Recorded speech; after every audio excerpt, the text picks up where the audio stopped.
This 4-year-old homeless girl forces a biker gang to stop beating up a millionaire, but they get enraged and do something that shocked everyone. Comment giving a score from 0 to 10 for my story. Your opinion is very important, and subscribe to my channel to support my work. I count on your help. The midday sun beat down on the cracked pavement of Harmony Square in Havenwood, a small town nestled in the Appalachian Mountains of West Virginia, when Bennett Sterling crossed Main Street with purposeful strides. At 30, the entrepreneur drew attention wherever he went, tall, with a rugged handsomeness reminiscent of movie stars. His hazel eyes contrasted sharply with his crisp button-down shirt, and even in the West Virginia heat, he maintained the air of someone who had amassed a considerable fortune investing in the stock market. Bennett wasn't a local. He'd arrived 3 months earlier to oversee the construction of a new lumber mill, an investment promising to revitalize the local economy. His wealth in dollars seemed limitless, the result of years of hard work and shrewd business decisions. He even kept some in crypto, always watching the market fluctuations. Bennett's morning routine included a walk to Mrs. Gable's bakery for fresh scones.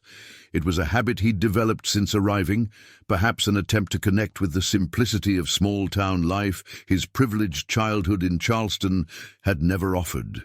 But this morning, something was amiss in the square.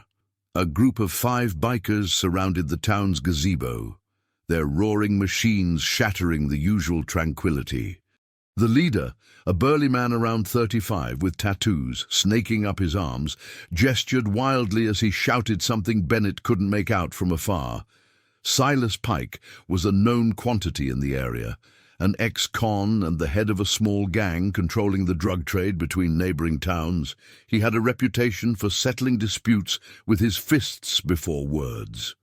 His small, piercing eyes conveyed a hardness forged by years on the streets, and the jagged scar that bisected his eyebrow told stories few dared to ask about. Bennett hesitated, considering changing his route. He wasn't a coward, but he wasn't reckless either. His business acumen had taught him to assess risks before acting. However, the bakery was across the square, and he needed those scones for breakfast with the project's foreman. That's when he saw her. A tiny girl was crouched near the fountain, so small and fragile she looked barely 4, though something in her large, dark eyes suggested she was older.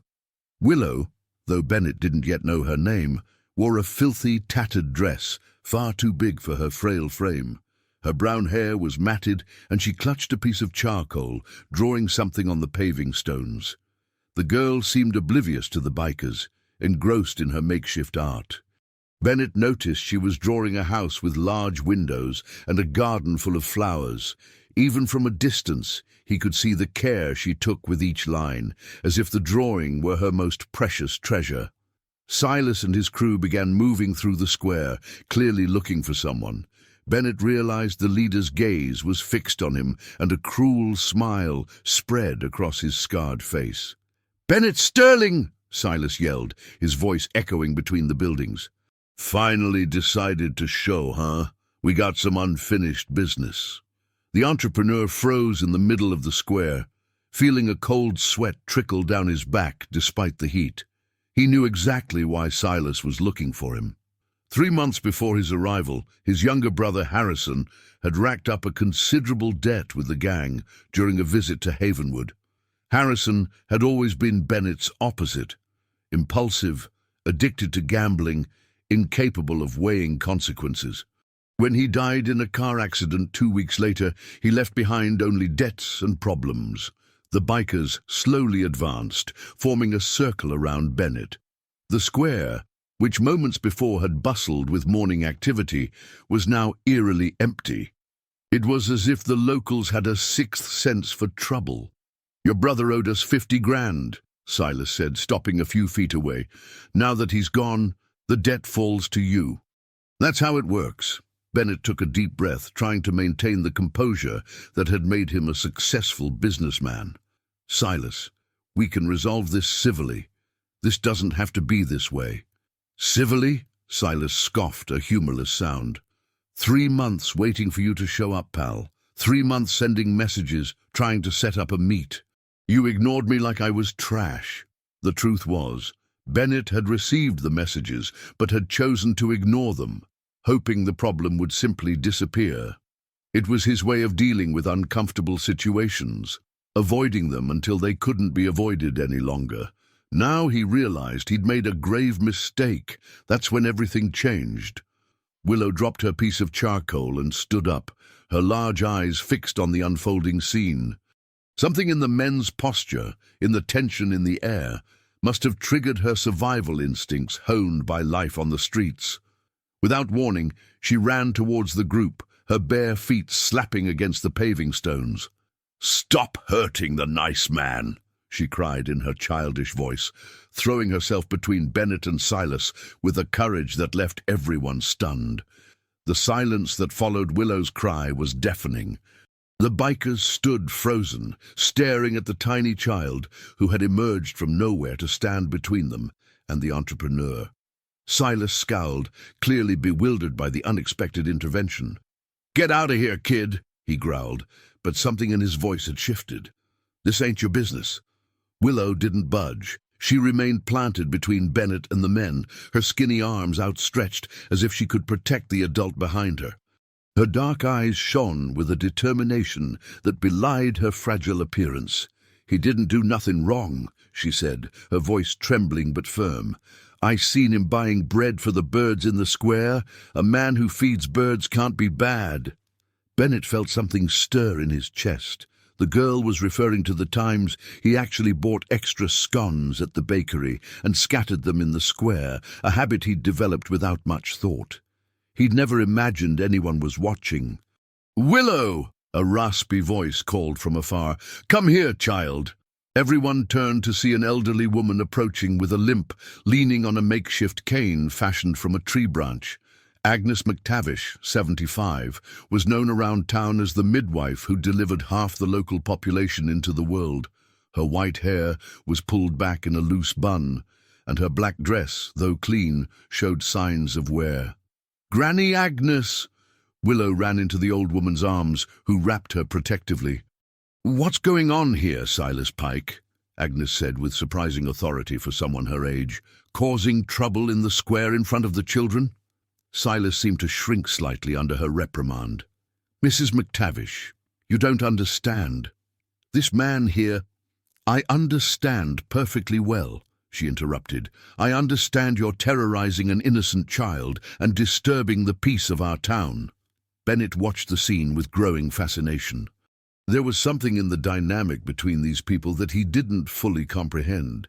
Silas, who moments before had radiated pure violence, now seemed like a boy being scolded by his teacher.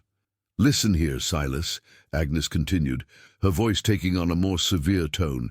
"Your problems are your problems, but when they involve children, they become my problems too." One of the bikers, a young man with multiple piercings, whispered something in Silas's ear. The leader shook his head, clearly annoyed. "Mrs. McTavish, with all due respect, this man owes us money, and debt's got to be paid." "Debt of his brother," Agnes corrected. "Harrison Sterling already paid the biggest price anyone can pay. Leave the living alone." Bennett felt his blood run cold. How did this woman know about Harrison? How did she know he was his brother? He'd kept that information secret, hoping the problem would simply disappear with time. Willow disentangled herself from Agnes's arms and moved back to stand near Bennett. "Are you the brother of the man who died in the accident?" she asked, her voice small but clear. "How do you know about that?" Bennett asked, crouching down to her level. "Granny Agnes tells lots of stories," Willow replied simply. "She said one day a rich man would come to take care of the problems another man left behind." Silas stepped forward, his patience clearly wearing thin. "Enough talk. Bennett Sterling, you come with us now, or we're going to have to do this the hard way." That's when Agnes did something unexpected. She pulled Willow close and whispered something in the girl's ear. The child's eyes widened, and she nodded gravely before running back to Bennett. "Sir," Willow said, tugging on his sleeve, "Granny said if they take you, they have to take me too." "What?" Silas exploded. No way! We ain't involving a kid in this. Then leave him alone, Willow retorted with a simple logic that left everyone dumbfounded. Agnes approached again, her eyes fixed on Silas. This girl has no one else in the world but me. If you take the man she's decided to protect, you'll have to take her too. That's how it works. Mrs. McTavish, are you crazy? One of the bikers protested. Crazy, no. Strategic, she replied calmly. You can hurt a rich businessman, no one knows that well. But hurting an orphan in front of the whole town, that you can't do. Bennett realized the old woman's brilliance. She was using Silas's own reputation against him. As violent as he was, the man still had to live in this community, and harming an innocent child would be crossing a line even he wouldn't dare cross. Silas paced in circles for a few moments, clearly frustrated. His men watched him, awaiting orders. The tension in the square was palpable. Fine, he said finally. If that's how you want to play it, we take both of them. Agnes nodded as if expecting exactly that response. Willow, she said, remember what we talked about yesterday, about being brave? The girl nodded, though her eyes showed fear for the first time. Then go with them and remember, sometimes people have to go through dark places before they find the light. Before anyone could protest, Silas gestured to his men. Let's go. And you two, he pointed to Bennett and Willow, don't even think about trying anything stupid. As the roaring motorcycles sped away from the square, carrying Bennett and Willow as unwilling passengers, Agnes remained standing where she was, watching until they disappeared around the bend in the road. Then, to the surprise of those who still watched, she smiled, a smile that mixed sadness and hope in equal measure. So be it, she murmured to herself, before limping away towards the small house she shared with Willow behind the church. At that moment, neither Bennett nor Willow had any idea that they were being taken exactly where Agnes expected them to be. The abandoned warehouse was 15 miles outside Havenwood, hidden amongst the coffee plantations that stretched across the slopes of the mountains. The building, which once housed equipment, was now a hideout for activities for Silas and his gang. Bennett was shoved into the warehouse, and Willow was gently pushed by one of the biker. The girl ran and grabbed Bennett. "Sit there," ordered Silas, pointing to the chairs in the middle of the warehouse, "and don't try to be a hero." Bennett observed the men around them. There were only 4 bikes beside Silas. The only details were some bikes parked near the entrance and the windows covered with wood. "Silas," said Bennett, trying to calm the ambiance, "let's solve this. How much did my brother owe you?" 50,000, said Silas. With the interest, it became 60,000. Bennett made the math. 60,000 wasn't too much of an issue, but he didn't want to create a precedent, because other people can try the same. "I can transfer you the money now, but we need a deal." Willow started waking around and stopped in front of a wall with drawings. "Who did it?" "It was my sister, Isabella. She has 4. "Does she play here?" "No, she's at the hospital. She is sick." "Hospital," he proposed. "In exchange, you forgive my brother's debt and never bother me again." "You do that?" Juninho asked incredulously. "I would, but I have one condition." Silas approached, interested despite his suspicion. "What is it?" "I want to know how you knew I was in town." "Who told you where to find me?" The silence that followed was tense. The bikers exchanged glances, clearly uncomfortable. It was Willow who broke the silence. "Granny Agnes knows a lot," she said casually, playing with a piece of chalk she'd found on the floor. "She always says people arrive at the right time to do what they need to do." Bennett felt a chill run down his spine. "Willow, did your grandmother know my brother Harrison?" The girl stopped drawing and looked at him with those big, wise eyes. "Granny knows everyone who's ever passed through Havenwood. She says it's a gift God gave her. But specifically Harrison. Did she know him?" Willow nodded. "He went to church sometimes. Granny always lit a candle for him because she said he was lost." The revelation hit Bennett like a lightning bolt. Harrison had mentioned in his last calls that he was finding spiritual guidance in a small town. but Bennett had assumed it was just another of his fleeting phases. "Silas," Bennett said, his voice gaining urgency, "who told you where I was staying? Who gave you the information about my routine?" Silas looked at the other men before answering, clearly reluctant. "An old woman. Said it was important for everyone's good that the debt be collected soon. Agnes McTavish? That's her. Said you'd show up in the square every morning at 9 to buy scones, that it'd be easy to find you." Bennett stood up abruptly, making the plastic chairs scrape. His mind was processing information at top speed, connecting dots that formed an increasingly complex picture. Willow had stopped drawing and was watching him intently. "Are you mad at Granny?" "Not mad," Bennett replied slowly. "Confused. Very confused." At that moment, the sound of a motorcycle approaching made everyone alert. Silas gestured for his men to position themselves, but the tension eased when they recognized the engine's sound. It was another member of the gang who entered the warehouse in a hurry and whispered something urgent in Silas's ear. The leader's face paled visibly. "What is it?" Juninho asked. Silas turned to Bennett and Willow, his expression a mixture of shock and something that looked like fear. "Agnes McTavish is in the hospital, collapsed at home an hour ago. The doctors say it's serious." Willow's scream echoed through the warehouse, as if it had come from the depths of her soul. The girl dropped the chalk and ran to Silas, tugging on his shirt in despair. "Uncle Silas, please, Granny's sick. I need to see her."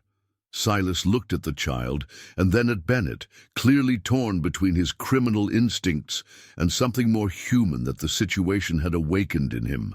The biker who had brought the news, a skinny man named Carl, shook his head gravely. "It ain't looking good, Silas. The old woman was taken straight to the ICU. Father Callahan is there with her."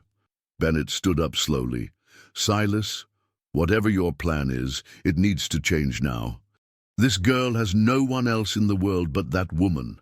"Doesn't change nothing," Silas replied, but his voice sounded less convincing. "You're staying here until I get my money." Willow began to sob, a low, continuous sound that made all the men in the warehouse uncomfortable. Juninho approached her and knelt down again. "Hey, kiddo, don't cry. Granny Agnes is tough. She'll be okay." "She was real tired this week," Willow said between sobs. "I asked her if she was sick, but she said she was just homesick for heaven." The girl's words caused a heavy silence in the warehouse. Everyone there understood what homesick for heaven meant, on the lips of a 75-year-old woman. Bennett made a decision that surprised even himself. "Silas, I'll make you a proposal. You take me to the hospital now, along with Willow. There, I'll transfer the $200,000 to the hospital's account directly for Isabella's treatment. In exchange, you give me 2 hours to resolve the girl's situation. And then you can bring me back here if you want. But the child stays with whoever can take care of her." Silas considered the proposal for long minutes. His men watched him, waiting for a decision.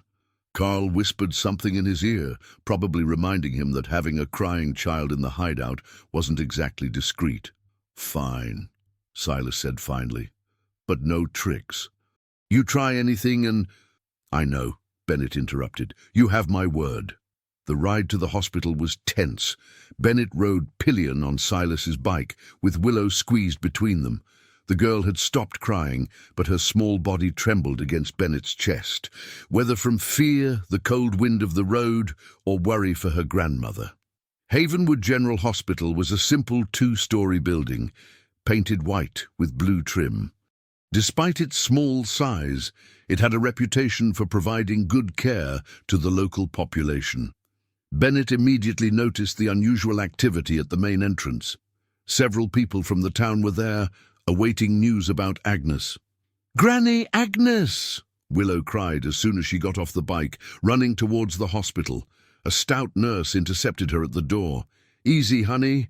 Your grandmother is being well cared for." "Can I see her?" "Please." The nurse, who had a name tag with the name Rochelle Evans, looked at Silas and Bennett with suspicion. "And you are—" "I'm Bennett Sterling, and this is an acquaintance," Bennett said. avoiding going into details about the circumstances. We brought the girl to see her grandmother. Rochelle studied the group for a moment. At 45, she'd worked at the hospital long enough to develop an instinct about people. There was something about the situation that didn't quite add up, but Willow's distress was genuine. "She's sedated in the ICU," Rochelle explained. "She had a heart attack. The doctor will want to talk to the family."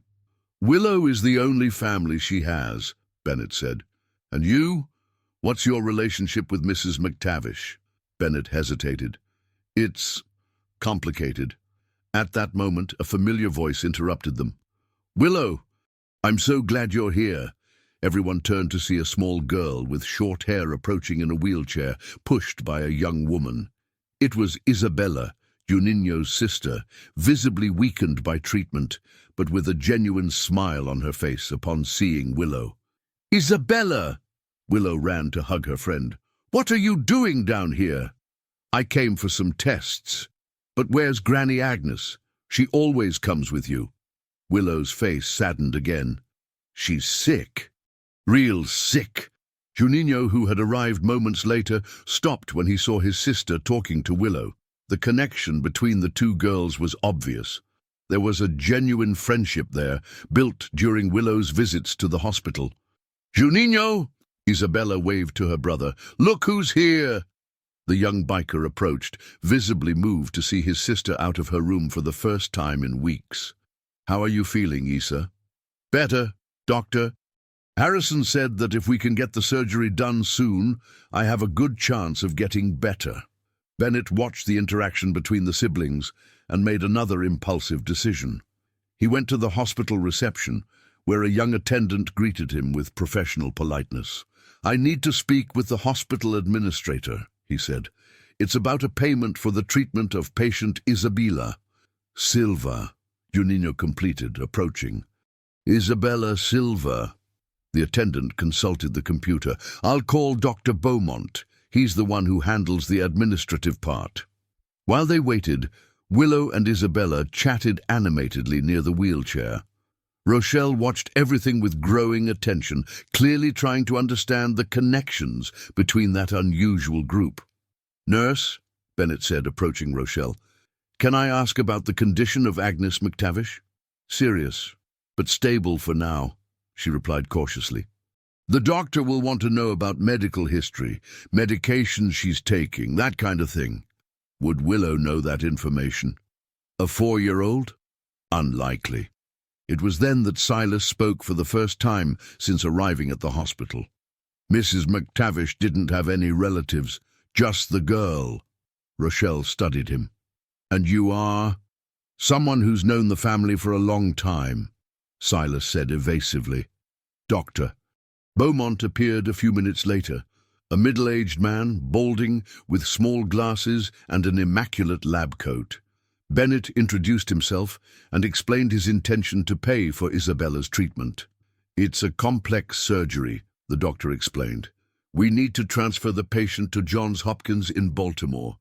The total cost, including all procedures and medications, is around $200,000. "I can transfer the amount right now," Bennett said, taking out his cell phone. "Sir, I need to understand the nature of your relationship with the Silva family." "Dr. Beaumont," Juninho interrupted. "He's a friend of the family." Bennett proceeded with the bank transfer, using a special account he maintained for high-risk investments. In a few minutes, the money was in the hospital's account. Dr. Beaumont checked the payment in his system and seemed impressed. "Everything confirmed. I'll arrange for Isabella's transfer to Baltimore later today." "Today?" Isabella asked, startled. "The sooner the better," the doctor explained gently. "You're going to get well, honey." Willow held her friend's hand. "You're going to get better, and we can play a lot when you get back." At that moment, Dr. Harrison, the pediatrician responsible for Isabella, approached the group. At 38, he was known in the region for his dedication to patients and for never giving up on a difficult case. "Isabella, ready for the trip?" he asked with a smile. Then he noticed Willow. "And our favorite artist. How are you, little one?" Dr. Harrison, Granny Agnes is very sick, Willow said sadly. The doctor crouched down to her level. I know, honey, but she's being very well cared for. Doctor, Caldwell is the best cardiologist we have. Will she get better? Dr. Harrison exchanged a look with Rochelle before answering. The doctors are doing everything they can. At that moment, a young nurse approached running. Dr. Harrison, you need to come urgently. Patient Agnes McTavish is waking up and is very agitated. She keeps repeating something about finding the scars. Everyone fell silent. Willow looked at Bennett with her big eyes. Sir, do you have a scar? Bennett frowned. Why do you ask that? Granny always said that people with the same scars are the same heart family. Without fully understanding why, Bennett rolled up his sleeve, revealing a crescent-shaped scar on his right arm. Willow rolled up her own sleeve, showing an identical mark in the same location. The silence that followed was total, broken only by the sound of medical equipment echoing through the hospital corridors. Dr. Harrison was the first to break the silence, his medical expression giving way to human curiosity. That's unusual. Identical scars in identical locations usually indicate common accident, Bennett completed, his voice hoarse. But I don't remember getting hurt with Willow. Rochelle approached to examine the marks. These scars are old, very old. The girl's must have happened when she was a baby. Willow touched her own scar with childish curiosity. Granny always said it was when I was little, that an angel marked me so I wouldn't get lost. Silas, who had remained quiet throughout the entire interaction at the hospital, suddenly seemed uncomfortable. Look, this is all very interesting, but I have other things to take care of. Bennett, you fulfilled your part of the agreement. Wait, Bennett said, his mind racing to process the implications. I need to understand this better. I can take you to see Mrs. McTavish, offered Dr. Harrison. If she's awake and talking about scars, maybe she can clarify some things. The hospital's ICU was small but well-equipped. Agnes lay in a bed surrounded by monitors, with tubes and wires connected to her frail body. Even so, her eyes were alert when they saw Willow enter. My child, she whispered, extending a trembling hand. Willow ran to the side of the bed. Granny, you scared me. I thought you were going to heaven without telling me. It's not time yet, Agnes replied with a weak smile, then her eyes fixed on Bennett. You came. I knew you would. Mrs. McTavish, Bennett said, approaching cautiously. You knew my brother Harrison. I did. Lost boy, that one, but with a good heart. Her eyes moved to the visible scars on Bennett's and Willow's arms. She showed you the marks, didn't she? How did you know about that? Agnes closed her eyes for a moment, as if gathering strength. Sit here close, son. There's a lot you need to know. Dr. Harrison intervened gently. Mrs. McTavish needs to rest. Maybe it's better. Doctor, she said with surprising firmness, I'm 75 years old, and I just had a heart attack. If I don't speak now, I may never have the chance. Bennett sat down in the chair next to the bed. Willow climbed onto a chair on the other side, holding her grandmother's free hand. Bennett Sterling, Agnes began, do you know how your parents passed away? Car accident. I was 15 years old. And before that? Do you remember what your life was like before you were 15? Bennett frowned. Of course I remember. I lived in Charleston, studied at a private school. My parents were entrepreneurs. And do you remember the housekeeper who took care of you? A strange chill began to creep up Bennett's spine. We had several maids over the years. One special one, who worked in your house for many years, who took you to play in the park, who made your favorite food, who took care of you when you were sick. Nebulous images began to emerge in Bennett's mind. A woman with dark hair, gentle hands, a voice that sang lullabies. Agnes, I worked in your family's house for 22 years, son. I saw you born, grow up, become a smart and stubborn boy. Silas, who had stayed near the door, approached. Mrs. McTavish, why have you never told me this? Because I had my reasons, Silas Pike. She looked at him sternly. Just as I have my reasons for everything I've done. Wait, Bennett said, his voice gaining urgency. If you worked in my house for so long, why don't I remember you well? Why is everything so vague? Agnes sighed deeply. Because your parents sent me away 3 months before the accident. They said you were getting too attached, that you needed to learn to be independent. And the scar. How does Willow have the same mark? Because you hurt yourselves together. Rochelle, who had remained at the back of the room observing, approached. Mrs. McTavish, that's medically impossible. The age difference between them is 26 years, Agnes completed. I know exactly. Then how? Because Willow is the daughter of my daughter, and my daughter worked in the Sterling's house too, as a cleaner. The silence that followed was heavy. Bennett felt as if the ground were moving beneath his feet. Your daughter? He asked. Lorelei McTavish. She was 18 years old when Willow was born. She worked part-time at your house to help with expenses. Willow looked from one adult to another, trying to understand the complicated conversation.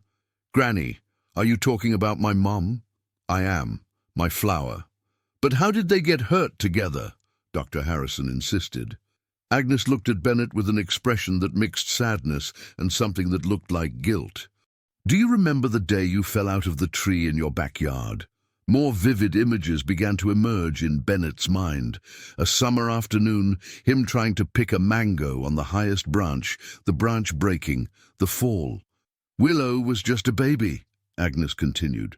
Lorelei had taken her to work because she had no one to leave her with. When you fell on top of the portable crib where she was sleeping. Oh my God, Bennett murmured. You both cut your right arm on the same piece of metal in the crib. Same cut, same place. I took you both to the hospital running. Silas spoke for the first time in several minutes. Mrs. McTavish, why have you never told me any of this? Because you didn't need to know at the time, boy. Boy, Mrs. McTavish, I'm 35 years old, and I'm 75. To me, you're still the boy I found at the church door 20 years ago, skinny and hungry. Bennett looked at Silas with new understanding. You too? Agnes took me in when I was a teenager, Silas said reluctantly. My parents had passed away. She gave me food, a place to sleep in her house.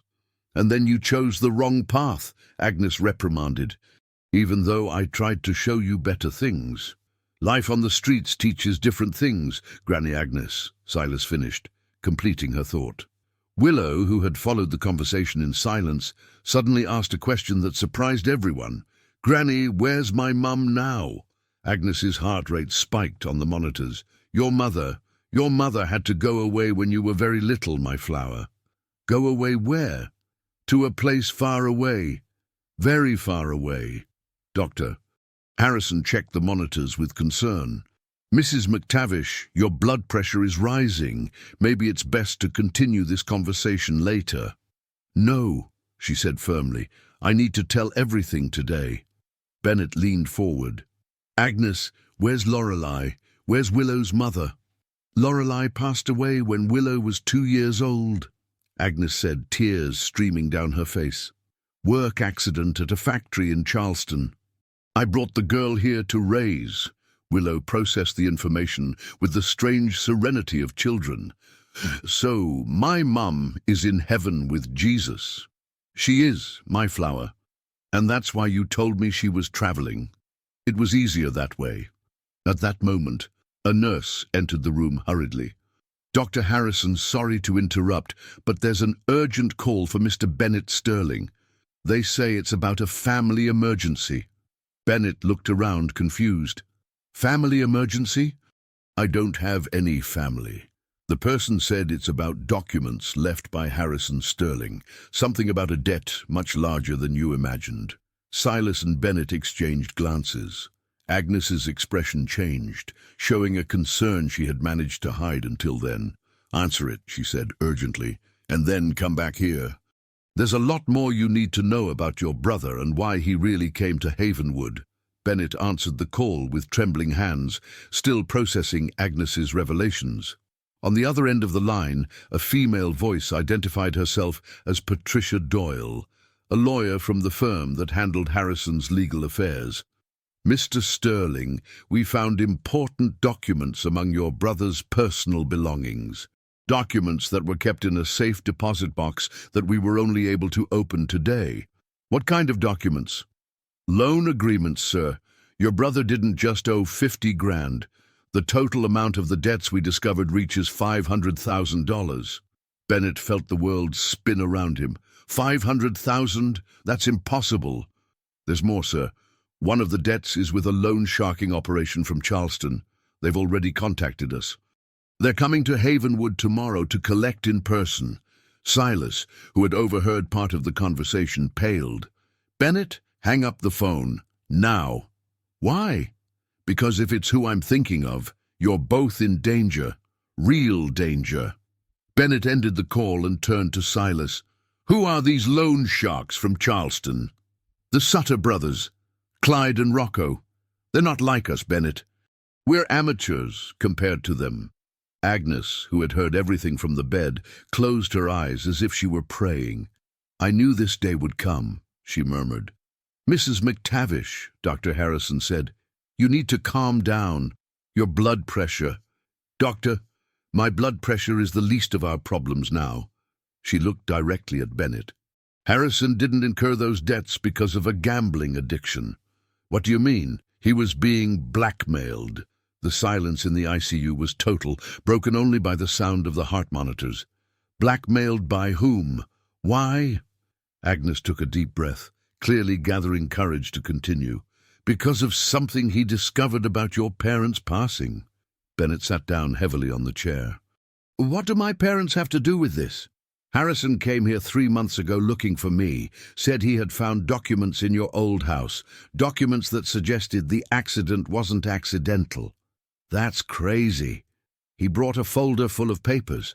Strange contracts, life insurance policies altered shortly before their passing, meetings with people who shouldn't have been in the family business." Silas approached the bed. "Mrs. McTavish, why have you never told me this?" "Because the fewer people who knew, the better. Harrison was terrified. Said someone had found out he was investigating and they started threatening him." Willow, who had been quiet throughout the adult conversation, suddenly tugged on Bennett's sleeve. "Sir, was Harrison like that man who used to come talk to Granny at night?" Everyone turned to her. "What man, honey?" Rochelle asked. "A tall man, in a suit. He always came when it got dark. He would talk quietly with Granny on the porch. I heard from the bedroom window." Agnes tried to sit up in bed, agitated. "Willow, you shouldn't." "But Granny, you said I never need to lie to good people." "Agnes," Bennett said, his voice gaining authority, "who was this man?" "A private investigator that Harrison hired. He was helping him gather evidence." "Evidence of what exactly?" "That your parents discovered something about their partners." "Something that put a lot of important people at risk," Dr. Harrison interrupted. "Sorry, but this is sounding like a crazy conspiracy theory," Agnes completed. "Doctor, I raised these boys. I knew the Sterling family for more than 20 years. They were honest people in a business world that isn't always honest." At that moment, Bennett's cell phone rang again. It was an unknown number. "Don't answer," Silas warned urgently. But Bennett had already answered. A male voice, cold and controlled, spoke on the other end. "Bennett Sterling?" "Yes." "Clyde Sutter. We arrived in town an hour ago. We know you're at the hospital. We have a proposal to make." "What kind of proposal?" "You have something that belongs to us. We have information you'll want to hear about your little brother. How about we meet to talk like civilized people?" Bennett looked at Silas, who was shaking his head vehemently. "Where?" "In Harmony Square. 1 o'clock this afternoon. Come alone." "And if I don't go?" "Then we'll have to look for you. And when we find you, the conversation will be a lot less civilized." The call ended. Bennett checked his watch. It was 11:30 in the morning. "Don't go," Silas said categorically. Bennett, these guys are the real deal dangerous, but they have information about Harrison. They're interested in the money you owe.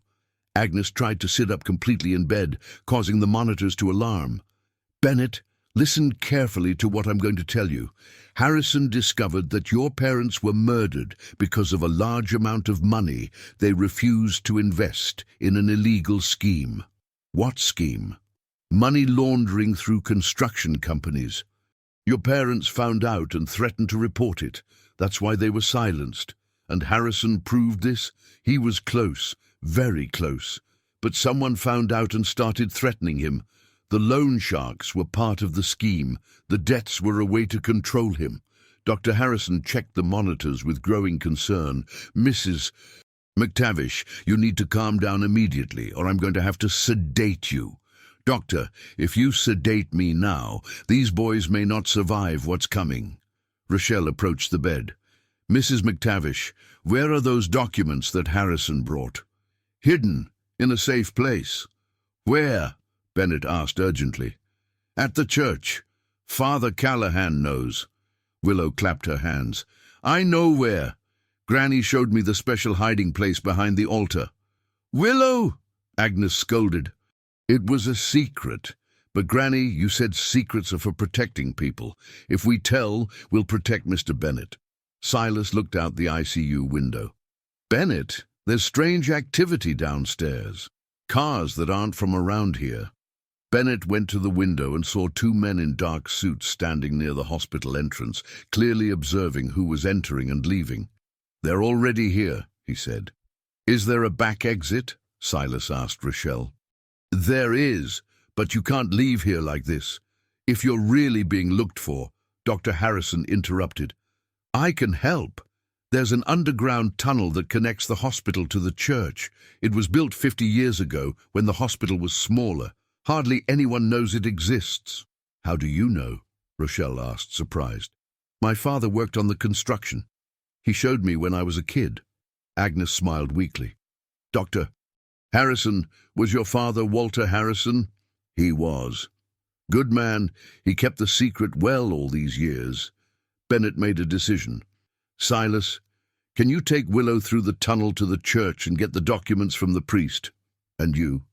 I'm going to the meeting with the Sutter brothers. That's suicide. Maybe. But if they really have information about Harrison, I need to hear it. Willow tugged on Bennett's clothes again. Sir, can I go with you? No, honey. It's dangerous. But what if they're really bad men? You need someone to take care of you. The innocence of the offer touched Bennett deeply. For the first time in years, he felt truly responsible for another person. Then we'll all go together, he decided.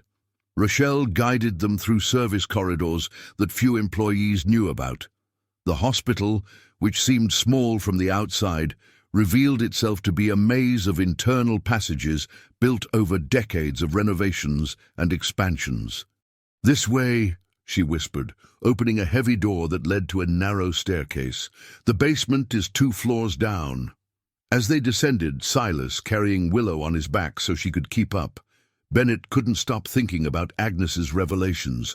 If Harrison had really been murdered, if his parents had also been killed, then he was dealing with people much more dangerous than he had imagined. Silas, he said quietly as they descended, do you know the Sutter brothers personally? Unfortunately, yes. I had some encounters with them a few years ago. They're not people who forgive debts, or people who leave witnesses, Rochelle added grimly. The hospital basement was a world apart. Exposed pipes ran along the low ceiling, and the smell of disinfectant mixed with moisture created an oppressive atmosphere. Doctor. Harrison led them through a series of storage rooms until they reached the main supply room. The tunnel entrance is behind those shelves, he said, pointing to a set of metal racks loaded with medical supplies. Together, they moved the shelves, revealing a narrow opening in the concrete wall. The tunnel had been built with bricks and mortar, and although old, it seemed structurally sound. It was built during the Cold War, Dr. Harrison explained. My father said the hospital founders were afraid of bombings. Willow watched the tunnel entrance with wide eyes. "It's like a treasure cave." "That's right, little one," Silas said, trying to keep his tone light so as not to scare her further. "Let's go find the treasure in the church." Bennett was the first to enter the tunnel, followed by Willow, then Silas, and finally Rochelle. Dr. Harrison stayed behind, repositioning the shelves to hide the entrance. "I'm going back to take care of Mrs. McTavish," he said. "If anyone asks, you escaped through the parking lot." The tunnel was longer than Bennett expected, stretching for at least 200 yards under the streets of Havenwood. Small emergency lights provided basic lighting, but there were stretches where they needed to use the flashlight on Bennett's cell phone. "Mr. Bennett," Willow said as they walked, "why do those men want to hurt you?" "It's complicated, honey. Sometimes people do bad things for money. But you have a lot of money. Why don't you just give it to them?" The simple question made Bennett reflect. "Because if I give it to them, they'll continue to do bad things to other people." "So are you like a hero?" Silas chuckled. "Kid, your new friend may be many things, but a hero." "He paid for Isabella's surgery," Willow interrupted. "Isn't that a hero thing to do?" Bennett felt something strange stir in his chest. It had been a long time since anyone had seen him as a genuinely good person. After 20 minutes of walking, they reached the end of the tunnel. An iron ladder led to a circular opening in the ceiling, closed by a heavy lid. "It should lead to the church crypt," Silas said, examining the exit. Bennett climbed up first, pushing the lid carefully. They emerged into a small stone room beneath the main altar of Havenwood Church. The light, filtered through the stained glass windows, created an almost mystical environment. "Willow," Bennett whispered, "where did your grandmother hide the documents?" The girl looked around, orienting herself. "There," she said, pointing to a loose stone in the wall behind the altar. "Granny said it was the most sacred place, so no one would dare touch it." Silas helped remove the stone, revealing a small niche where a plastic folder was carefully stored. Bennett took the folder with trembling hands. "Father Callahan," called a voice from upstairs. "I need to speak with you urgently." Everyone froze. It was a voice they didn't recognize, but the tone was clearly threatening. "They've arrived here too," Silas whispered. At that moment, footsteps descended the stairs leading to the crypt. Bennett quickly hid the folder inside his jacket and gestured for everyone to position themselves behind the altar. Father Callahan appeared on the stairs, followed by 2 men in suits. One was tall and thin, with scars on his face. The other was shorter, but with broad shoulders and hands that looked capable of breaking bones effortlessly. "Father," said the tall man, "we know they came here. This hospital has tunnels, doesn't it?" "I don't know what you're talking about," Father Callahan replied with dignity.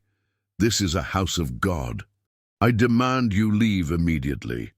"House of God?" the short man laughed. "Father, God isn't going to save anyone today if we don't get what we came for." Willow, hidden behind the altar, began to tremble. Bennett pulled her closer, trying to keep her calm and quiet. "Clyde," the short man said to his partner, "I think the priest needs some encouragement to cooperate." That's when something unexpected happened. Agnes's voice echoed throughout the church, coming from the speakers of the sound system. "Clyde and Rocco Sutter," said the weak but determined voice. "You're in a church. Have at least the decency to respect the sacred place." The 2 men exchanged glances, visibly disturbed. "How did she—" Clyde began. Dr. Harrison's voice joined Agnes's over the sound system. "Mrs. McTavish insisted on talking to you. She has a proposal." "What proposal?" Rocco shouted to the ceiling. "I know where all the documents you're looking for are," Agnes said. "Documents that prove everything about the scheme, about the death of Bennett's parents, about Harrison. Everything." Bennett shuddered. Agnes was offering herself as bait to protect them. "And what do you want in return?" Clyde asked. "Guaranteed that the children won't be hurt. You can take Bennett Sterling, but Willow is out of this story." "I accept," Clyde said quickly. "Where are the documents?" "Come to the hospital, alone, and I'll hand everything over." Rocco laughed. How do we know it's not a trap? Because I'm in the ICU hooked up to machines. I won't get far. The two men conferred quickly in whispers before heading for the exit of the crypt. "Father," Clyde said before leaving, "if we find out you tricked us, we'll be back. And next time we won't be so polite." After their footsteps faded completely, Father Callahan approached the altar. "You can come out," he said gently. "They're gone." Bennett emerged from the hiding place with Willow and Silas, still holding the folder firmly. "Father," he said, "Agnes is sacrificing herself for us." "Mrs. McTavish is a wise woman," the priest replied. "She knows exactly what she's doing. But if they find out she doesn't have the documents, then you'd better quickly find out what's in that folder," Father Callahan said, "before it's too late for everyone." Bennett opened the folder with trembling hands, and what he found inside made his blood run cold. It wasn't just documents about money laundering or the death of his parents. It was something much worse. It was proof that he himself, unknowingly, had been used as a central piece of the entire criminal scheme since the day he inherited the family fortune. Bennett spread the documents on the church altar, his hands shaking as he read each page. What he discovered was worse than his worst nightmares. Investment contracts he had signed over the years, all carefully directed to shell companies. His fortune, built so painstakingly through stocks and investments, had been systematically used to launder dirty money. "My God," he murmured, "I financed all this without knowing." Silas looked over Bennett's shoulder, trying to understand the legal documents. "What exactly does this mean?" "It means that for 15 years, since I inherited my parents' money, I've been a puppet. Every investment I made, every application I thought I had chosen, was directed by them." Father Callahan approached, his expression serious. "Harrison discovered this?" "According to these papers, yes, and more. He discovered who was behind it all." Bennett turned a page and found a black-and-white photo. Dr. Walter Peabody. "Who's that?" asked Willow, who had sat on the floor playing with pieces of chalk she had found in the crypt. "He was the family accountant when I was a kid," Bennett replied, painful memories resurfacing. "After my parents passed, he became my financial advisor, said he would take care of everything so I could focus on my studies."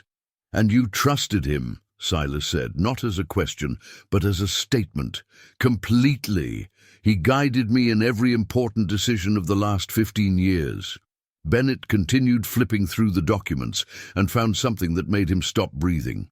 A birth certificate, but it wasn't his or Harrison's. "Willow McTavish," he read aloud, "born in Havenwood, daughter of Lorelei McTavish and unknown father." Father Callahan and Silas exchanged glances. "Why is this document here?" Silas asked. Bennett turned the page and found the answer, a handwritten letter from Harrison, dated 2 weeks before his death. "Bennett, if you're reading this, it means they managed to silence me, but I discovered the truth about everything. Agnes isn't just our old housekeeper, she's our aunt, younger sister of our father. Lorelei McTavish, Willow's mother, was our cousin. Agnes kept this secret to protect the girl, but Willow is our blood family. Walter Peabody knows this and plans to use her against you in some way, protect our cousin. She's innocent in all this." The silence that followed was absolute. Willow stopped drawing and looked at Bennett curiously. "Why are you crying?" she asked simply. Bennett hadn't even realized that tears were streaming down his face. "Willow, you're my family." "We're already family," she replied with the simple logic of childhood. "Granny always said that family isn't just who has the same blood." Silas picked up other documents from the folder. "Bennett, there's more here, a lot more." It was a complete dossier on Walter Peabody.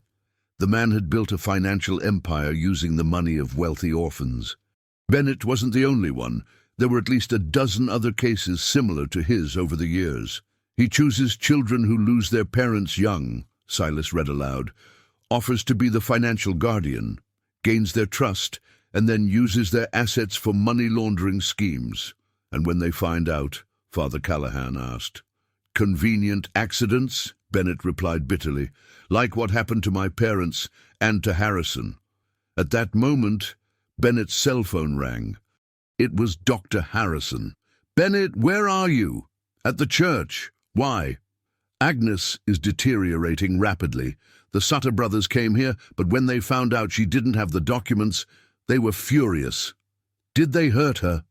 "Not physically, but the stress. Her heart can't take much more. She's asking to talk to Willow. It could be the last time." Bennett looked at the girl who had stopped playing and was watching him intently. "Willow, your granny wants to talk to you." "Is she very sick?" the girl asked, her voice small. "She is, honey." Willow got up and ran into Bennett's arms. "I don't want Granny to go to heaven yet." "I know. Let's go see her now." "Bennett," Silas said, "going back to the hospital is dangerous. The Sutter brothers might be waiting. Then let's go through the tunnel again. They don't know it exists." Father Callahan carefully gathered all the documents. "I'll keep this here until you return, and I'm going to make some calls. I have contacts in Charleston who can help." The return trip through the tunnel was faster but more tense. Willow was in Bennett's arms, and he could feel how she was trembling.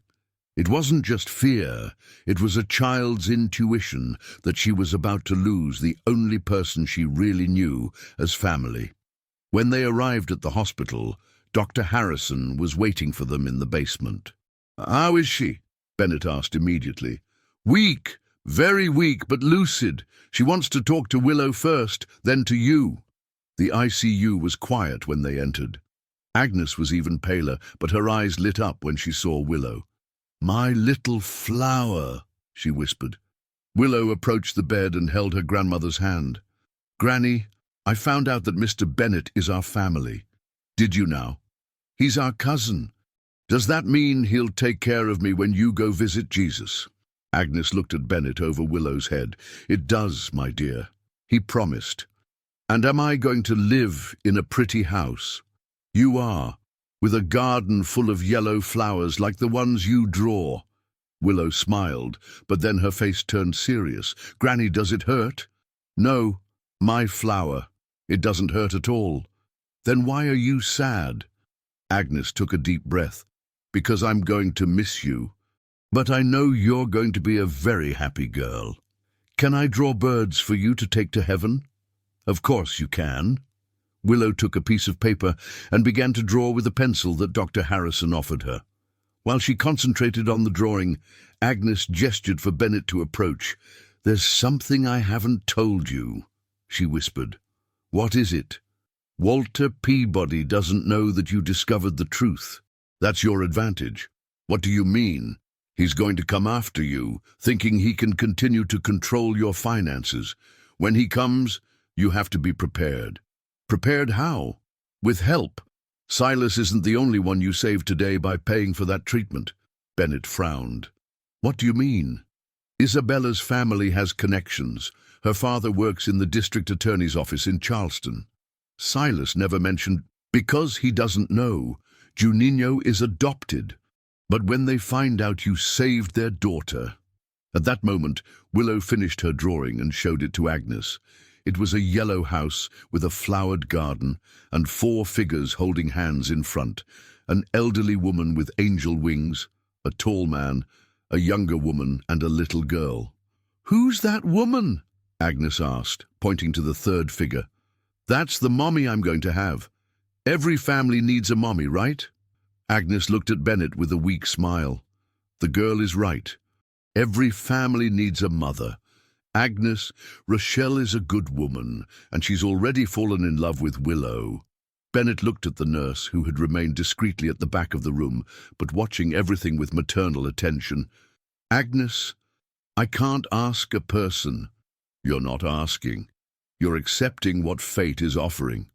At that moment, the heart monitor began to make a different sound. Dr. Harrison approached quickly, checking the vitals. "Agnes," he said gently, "your heart is very tired." "I know, doctor, it's time." Willow dropped the pencil and clung to her grandmother's hand. "Granny, don't go yet. My little flower, remember the story I always told you about guardian angels?" "I remember." When the people we love go to heaven, they become guardian angels. I'll always be taking care of you, even if you can't see me. Promise? I promise. Agnes looked one last time at Bennett. Take care of our girl. And remember, sometimes bad things happen so that good things can come. The monitor emitted a continuous tone, and Dr. Harrison respectfully lowered his head. Agnes McTavish had passed away, leaving behind a 4-year-old girl who now depended completely on a cousin she didn't even know she had, and who was being hunted by dangerous criminals. But she had also left something else, the proof that even in the darkest moments, love finds a way to protect those who need it most. The silence in the ICU after Agnes's passing was broken only by Willow's restrained sobs. The girl held her grandmother's already cold hand, whispering softly as if she could still hear her. "Granny, I haven't forgotten what you taught me about being brave," she murmured. Bennett felt lost. In a matter of hours, his life had been turned upside down. He had discovered that he had been manipulated for 15 years, that he had a young cousin who now depended on him, and that dangerous criminals wanted to see him dead. But looking at Willow, a strange sense of purpose took hold of him. Rochelle approached the girl gently. "Willow, honey, how about I take you to have some hot chocolate while the adults talk?" Willow looked at Bennett for approval. "Can I go, Cousin Bennett?" The word cousin hit Bennett like a revelation. He really had family. "You can, honey." After they left, Dr. Harrison addressed Bennett and Silas. "We need to talk about some practical things.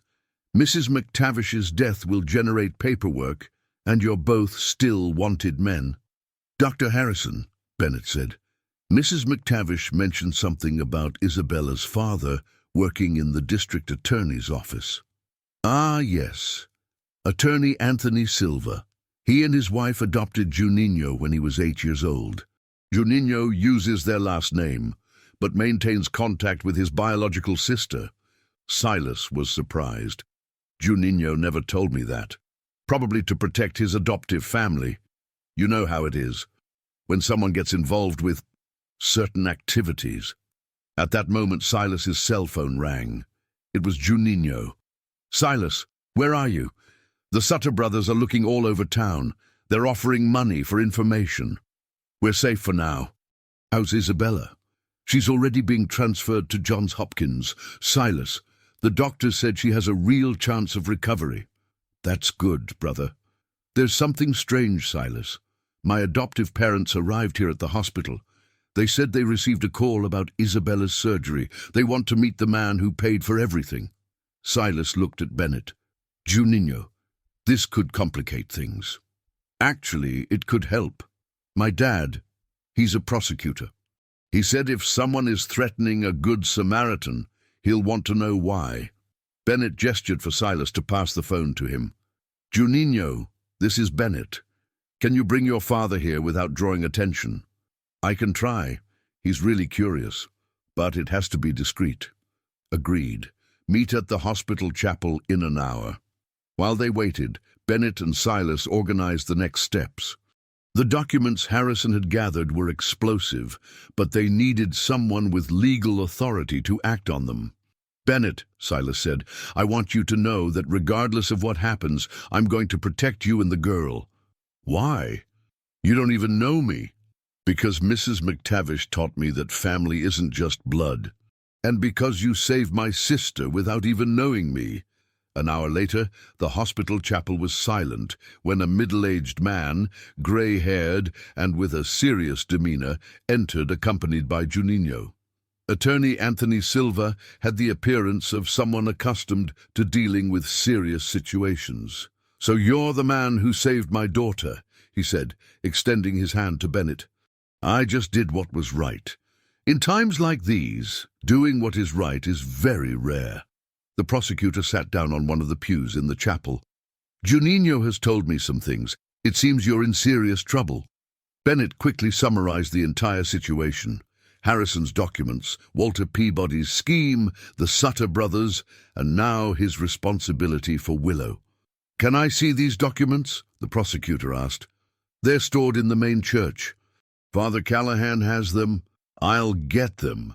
But first I need to understand something. Are you willing to formally cooperate with an investigation? That means exposing your financial situation, testifying against powerful people. If it means protecting Willow and seeking justice for what they did to my parents and to Harrison. Yes, Attorney Silver nodded. Then let's do this right. 2 hours later, Havenwood Church was closed to the public. Inside, an extraordinary meeting was taking place. In addition to Bennett, Silas, Willow, and Father Callahan, Attorney Silver and his wife, Anna Silver, an elegant woman who worked as a social worker, were present. Anna had connected immediately with Willow, who was now playing on her lap while the adults examined the documents. "This is much more serious than I imagined," the prosecutor said after analyzing the papers. "Walter Peabody isn't just a financial criminal. He's the head of an organization that operates in 3 states. "What now?" Bennett asked. "Now you become an official informant for the district attorney's office. We're going to set up an operation to arrest him. He'll be suspicious if I suddenly show up wanting to do business. That's why you won't show up suddenly. You're going back to Charleston, pretending you don't know anything, and continue your normal routine." "And Willow?" Anna Silver spoke for the first time. "If you agree, we can initiate a temporary guardianship process. She would stay with us while you resolve this situation." Willow raised her head from the drawing she was making. "Cousin Bennett, are you leaving?" "Only for a while, honey, to take care of some adult things." "Can I go too?" "It's dangerous, Willow, but Aunt Anna will take very good care of you." "She looks like Granny," Willow observed, studying Anna. "She has the same smile." Anna was touched. "Willow, would you like to stay at our house for a few days? We have a big garden and, well, we always wanted a daughter. Do you have yellow flowers? We can plant them together," Anna offered. Willow considered the proposal seriously. "Cousin Bennett, if I stay with them, do you promise you'll come back?" "I promise." "And when you come back, will we live together?" Bennett looked at Anna and the prosecutor, who exchanged a knowing glance. "Willow," Anna said gently, "how about we all form a big family? You can have 2 homes, 2 families who love you. Like the birds that fly between 2 trees?" "Exactly like the birds." That night the plans were set. Bennett would return to Charleston the next day, using a cover identity that the district attorney's office would provide. Willow would stay with the Silver family until the situation was resolved, but before sleeping, Willow asked to speak alone with Bennett. "Cousin Bennett," she said, holding a small bird figure that she had carved with soap at the hospital, "I want you to take this." "Why, honey?" "Granny always said that birds protect the people they like, and I like you very much." Bennett held the small sculpture, feeling its symbolic weight. "I'll take care of it as if it were the greatest treasure in the world." "And when you come back, will we play in the garden with yellow flowers?" "We will." The next morning, as Bennett prepared to leave, unexpected news arrived via a call from Dr. Harrison. Isabella had arrived in Johns Hopkins, and the initial tests were promising. But more importantly, during the medical procedures, the doctors discovered something surprising in her blood. "Bennett," the doctor said on the phone, "Isabella has a very rare blood type, the same type that appears on the medical record of Harrison that we found at the hospital." "What does that mean?" "It means that you may be related. Isabella may be your cousin." "No way!" Bennett almost dropped his phone. "How is that even possible?" "We don't know yet, but Juninho wants to run a DNA test. If Isabella is related to you, it means Silas could be too." This revelation changed everything once again. If Silas was truly family, then the very gang that had kidnapped Bennett was made up of relatives who were unaware of their connection. "Dr. Harrison, can you arrange these tests discreetly?" "I can. But Bennett, if this is true, it means someone intentionally separated this family. And it was likely the same person who killed your parents." As the car that would take him back to Charleston approached, Bennett took one last look at the small town that had changed his life forever. In a matter of days, he had lost his innocence about his past, but gained a family he never knew existed. Willow waved from the window of the Silver House, holding a yellow flower she had picked from the garden. "Come back soon, cuz," she shouted. Bennett waved back, touching the small bird carving in his pocket. He would return, and when he did, it would be to reunite a family that fate had scattered to the winds, but that love was ready to bring back together. Charleston felt like a different city when Bennett arrived back after 5 days in Havenwood. The busy streets, the tall buildings, the traffic noise, everything that once represented his world of success and wealth now seemed like a facade built on lies. The penthouse apartment in the upscale neighborhood, which had been his pride for years, now felt like a gilded cage. Bennett watched the city stretching to the horizon from the panoramic window, knowing that somewhere out there was the man who had destroyed his family. The phone rang shortly after he arrived. It was Dr. Walter Peabody. "Bennett, my boy, I heard you disappeared for a few days. I was worried." The friendly, paternal voice that once brought him security now made his stomach churn. "I had to take care of some business upstate, Walter. Nothing serious. Good to have you back. We have some urgent investments to review. How about lunch tomorrow? Our usual spot?" "Sure, noon." "Perfect. I have some fantastic opportunities to present. Your portfolio can grow significantly with these placements." After hanging up, Bennett sat heavily on the Italian leather sofa he had bought with money that he now knew had criminal origins. He touched the small bird carving that Willow had given him, feeling a mixture of longing and determination. The following morning, undercover federal agents installed recording equipment in Bennett's apartment. Attorney Silver had worked all night to coordinate the operation with Charleston authorities. "Remember," said the agent in charge, "you need to get Dr. Peabody to confess about manipulating your investments. Ideally, get him to talk about your parents or Harrison. What if he gets suspicious? Then you leave immediately. We have teams positioned all around the restaurant." Amalia's, in downtown Charleston, was known for its discretion and selective clientele. Dr. Peabody had chosen a table in the back, away from prying ears. At 58, he maintained the respectable appearance he had cultivated for decades: neatly trimmed grey hair, an impeccable suit, a smile that inspired confidence. "Bennett," he said, rising to greet him, "you look different, more mature, perhaps. Some recent experiences have made me reflect on life." "Ah, the business upstate you mentioned. I hope you managed to resolve it." Bennett sat down, discreetly activating the recorder he carried in his pocket. "Actually, it was more complicated than I expected. I discovered some things, disturbing things." Dr. Peabody raised an eyebrow. "What kind of things?" "About my family. About the past." "The past is sometimes best left alone, my boy. Even when it involves the circumstances of my parents' departure." For a fraction of a second, Bennett saw something change in Dr. Peabody's gaze, a flicker of caution that was quickly masked. "Bennett, your parents died in a tragic accident. Rummaging through that will only bring suffering." "What if it wasn't an accident?" Dr. Peabody slowly placed his fork on the plate. "What kind of talk is this? Where exactly have you been these past few days?" "Havenwood. Know the town?" "Never heard of it." Bennett knew it was a lie. Harrison's documents showed several financial transactions with companies registered in that town. "Strange coincidence. My brother Harrison spent the last months of his life there. Harrison was always unstable. You know that. Unstable enough to discover that my investments have been manipulated for 15 years? The silence that followed was tense. Dr. Peabody took a sip of wine, his eyes calculating. "Bennett, you are talking about very serious things. Very serious accusations.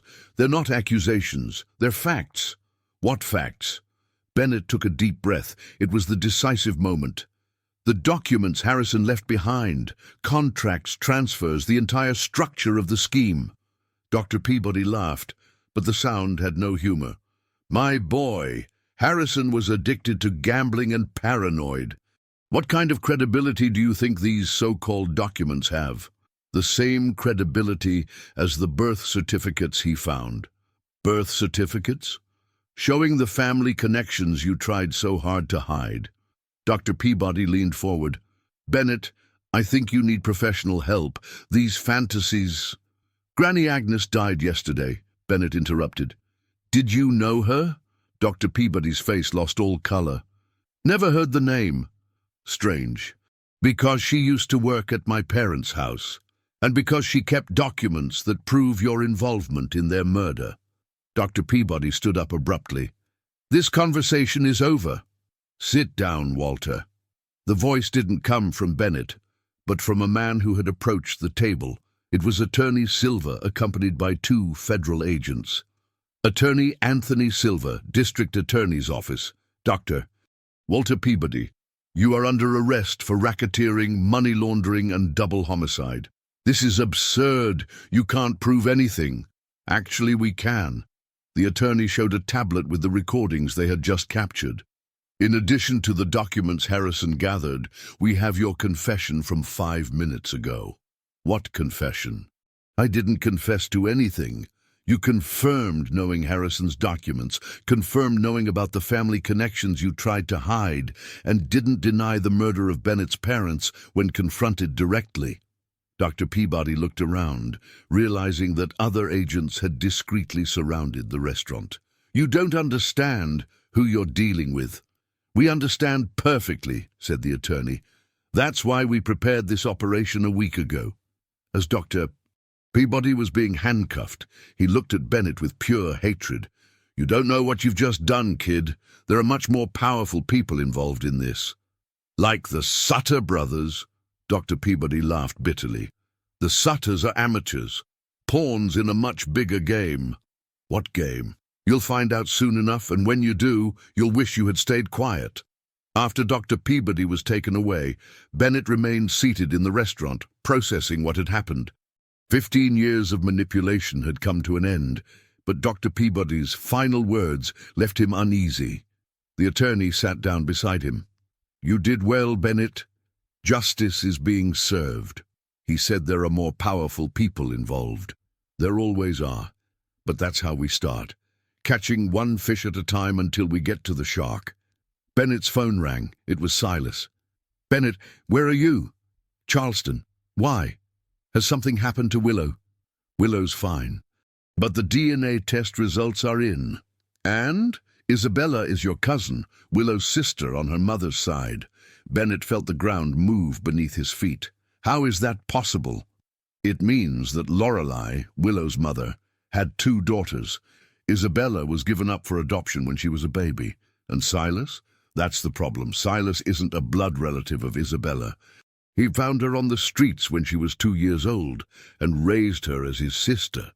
So, Silas saved your cousin without knowing it, and now we find out Isabella has more family than we imagined.